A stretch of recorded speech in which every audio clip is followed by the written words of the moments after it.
बिस्मिल्लाहिर्रहमानिर्रहीम। अस्सलाम वालेकुम। आप देख रहे हैं अलिफ न्यूज़ और मैं हूं आपके साथ माजिद अली। शामिल करते हैं आज की हेडलाइन। रूस यूक्रेन जंग में शिद्दत आ गई, दोनों तरफ से भारी असला का इस्तेमाल शुरू।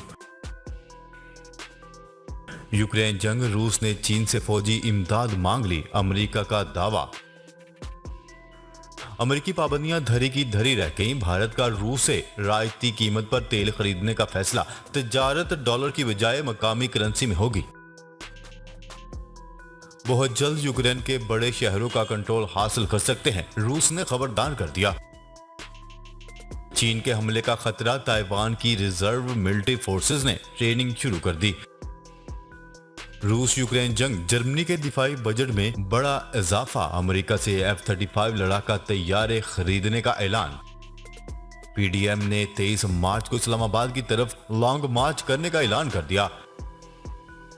यूरोपीय यूनियन ने फलस्तीनी इलाकों में आबादकारी की इजरायली पॉलिसी को मुस्तरद कर दिया।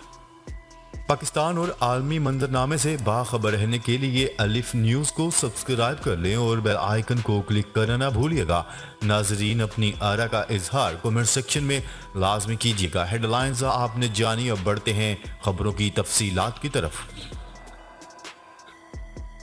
यूक्रेन की फौज ने दावा किया है कि गुज़िश्ता 24 घंटों में अहम कामयाबियां हासिल की हैं, जिनमें 4 रूसी तैयारे और 3 फौजी हेलीकॉप्टरों को मार गिराना भी शामिल है। मीडिया रिपोर्ट्स के मुताबिक यूक्रेन की फौज ने सोशल मीडिया पर अपनी ताज़ा पोस्ट में रूसी फौज को बड़े पैमाने पर निशाना बनाने का दावा किया है। यूक्रेनी फौज ने ये कार्रवाइयां रूस की जानिब से यूक्रेन में फौजी अड्डे पर हमले में 35 एहलकारों की हलाकत और तकरीबन 150 एहलकारों के जख्मी होने के जवाब में की गई। रूसी फौज ने दावा किया है कि रूस के कई अड्डों, गोदामों और असला डिपो को तबाह कर दिया गया। 24 घंटों में 4 रूसी तैयारे, 3 हेलीकॉप्टर्स और मुतअद्दिद ड्रोन्स को मार गिराया। ताहम रूस ने यूक्रेन के इस दावे पर कोई रद्द-ए-अमल नहीं दिया। दूसरी जानिब यूक्रेनी फौज ने दावा किया है कि रूसी फौज ने अहम कार्रवाइयों के बाद दफाई पोजीशन पर चली गई हैं और 24 घंटों में रूस को कोई एक भी कामयाबी नहीं मिल सकी। रूसी फौज के तर्जुमान ने कहा है कि रूस ने कई इमारतों और इंफ्रास्ट्रक्चर को फौजी गोदामों के तौर पर इस्तेमाल कर रहा है।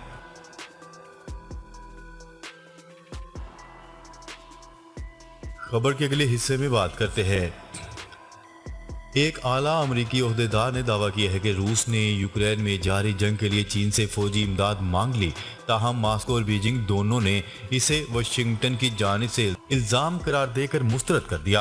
अरब मीडिया की रिपोर्ट के मुताबिक व्हाइट हाउस के मशीर बराए कौमी सलामती जैक सेलोन ने चीन को इस पर खबरदार करते हुए कहा है कि वो आलमी पाबंदियों से बचने के लिए रूस की इमदाद न करे। ख्याल रहे कि व्हाइट हाउस के नेशनल सिक्योरिटी एडवाइजर की जानिब से यह बयान ऐसे वक्त में सामने आया जब इटली के दरअल-हुकूमत रोम में चीनी और अमरीकी हुकाम की मुलाकात होने जा रही है। रूस की इमदाद पर बात करते हुए जैक सेलोन का कहना था कि हम ऐसा होने की इजाजत नहीं देंगे, जबकि उन्होंने चीनी और अमरीकी हुकाम के शेड्यूल मुलाकात से मुतल्लिक कहा है कि इस मुलाकात में रूस की यूक्रेन पर जंग के बाद इलाकाई और आलमी सिक्योरिटी सूरत हाल पर तवज्जो मरकूज होगी। एक अमेरिकी हुकाम ने अरब मीडिया को अपना नाम जाहिर न करने की शर्त पर बताया है कि रूस ने चीन से फौजी इमदाद मांगी है जिसे वो यूक्रेन में इस्तेमाल करेगा।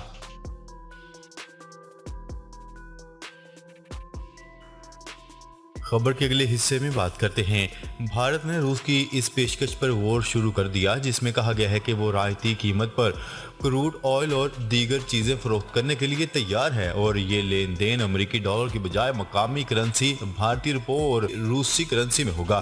खलीज टाइम ने खबरसा एजेंसी रॉयटर्स के हवाले से लिखा है कि भारत अपनी ज़रूरत का 80% तेल दरामद करता है, जिसमें रूस का हिस्सा 2 से 3% है। रवा साल तेल की कीमतों में 40% तक इजाफा हुआ, जिसके बाद भारत ने रूस के तेल की दरामद का हिस्सा बढ़ाने पर गौर शुरू कर दिया ताकि अपना दरामदी बिल कम किया जा सके। भारतीय हुकूमत के एक आला ओहदेदार के मुताबिक रूस ने बहुत बड़ी रायत पर अपना तेल और दीगर अशिया फरोख्त करने की पेशकश की है। भारतीय ओहदेदार का कहना है कि अगर रूस पर आलमी पाबंदियां आयद हैं लेकिन ये भारत को इससे तेल खरीदने से नहीं रोकती। दोनों ममालिक के दरमियान मकामी करेंसी में तजारत के हवाले से बातचीत जारी है। भारतीय हुकाम ने ये नहीं बताया कि कितना तेल खरीदा जाएगा या रूस इस पर कितनी रायत देगा।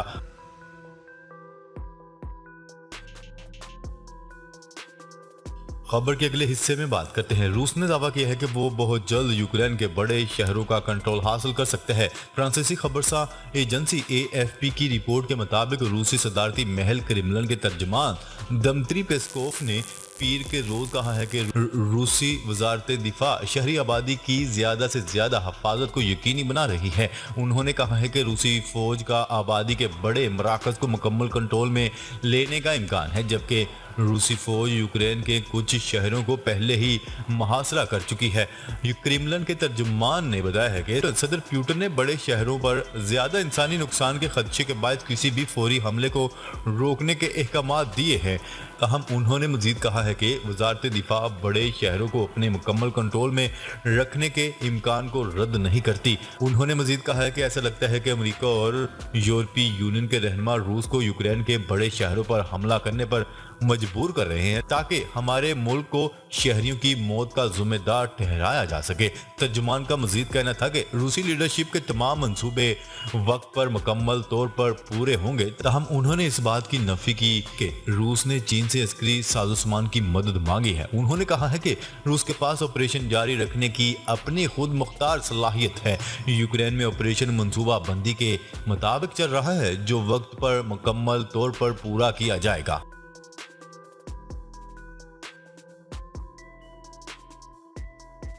खबर के अगले हिस्से में बात करते हैं। ताइवान की रिजर्व फोर्सेस ने चीन की जानिब से हमले की पेश नजर तरबियती मशकें शुरू कर दी। फ्रांसीसी खबरसां एजेंसी एएफपी की रिपोर्ट के मुताबिक रूस यूक्रेन जंग में चीन की तरफ से हमले के पेश नजर पीर के रोज ताइवान की रिजर्व फोर्सेस के सैकड़ों फौजी एहलकारों ने तरबियती मशकें की। रिपोर्ट के मुताबिक तकरीबन 400 एहलकारों ने तरबियती मशक टारगेट प्रैक्टिस में हिस्सा लिया, जो इनकी जंगी तैयारियों को बढ़ाने के लिए डिजाइन किया गया था। ताइवान ने गुज़िश्ता साल चीन के साथ बढ़ते हुए तनाव की वजह से अपने रिजर्व फोर्सेस के तरबियती निजाम को तेज तर कर दिया था। खबरसां एजेंसी की रिपोर्ट के मुताबिक ये जंगी फौजी मशकें ऐसे वक्त में शुरू की गई हैं जब ताइवान यूक्रेन पर रूस के हमले पर गहरी नजर रखे हुए है।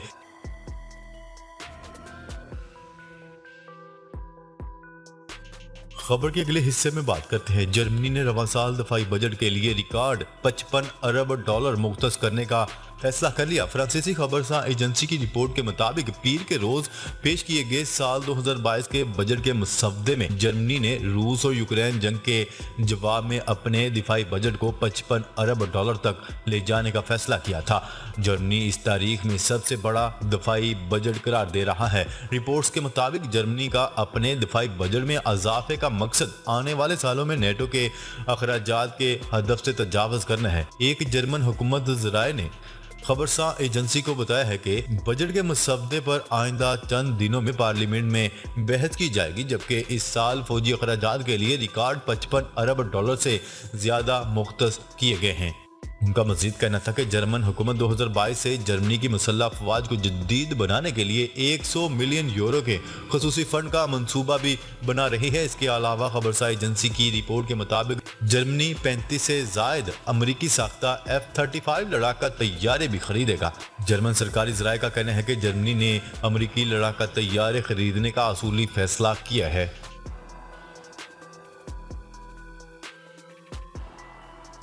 खबर के अगले हिस्से में बात करते हैं। हुकूमत मुखालिफ मुत्तहिदा opposition Pakistan democratic movement PDM के सरबरा मौलाना फजल रहमान ने 23 मार्च को इस्लामाबाद की तरफ लॉन्ग मार्च का ऐलान कर दिया। मुस्लिम लीग नून के सदर शहबाज शरीफ की जानिब से मुत्तहिदा अपोजिशन के एजाज में इशाया दिया गया, जिसमें जमीयत उलमा इस्लाम फे के सरबरा मौलाना फजल रहमान, पीपल्स पार्टी के शरीक चेयरमैन आसफ अली जरदारी समेत दीगर पार्टी रहनुमाओं ने शिरकत की। इशाये के बाद इजलास में वज़ीर आज़म इमरान खान के खिलाफ तहरीक अदम एतमाद पर भी मुशावरत की गई और इस ज़िमन में हिकमत अमली से मुतल्लिक उठाए जाने वाले इक़दामात पर अहम फैसले किए गए।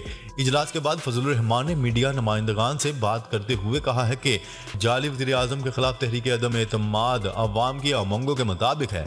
मौलाना फजल रहमान ने लॉन्ग मार्च के हवाले से कहा है कि 23 मार्च को जोहर से असर के दरमियानी वक्त में पूरे मुल्क से काफिले इस्लामाबाद की तरफ चल पड़ेंगे और 24 को इस्लामाबाद पहुंचेंगे, जबकि लॉन्ग मार्च इस्लामाबाद में कितने दिन रहेगा ये फैसला बाद में किया जाएगा।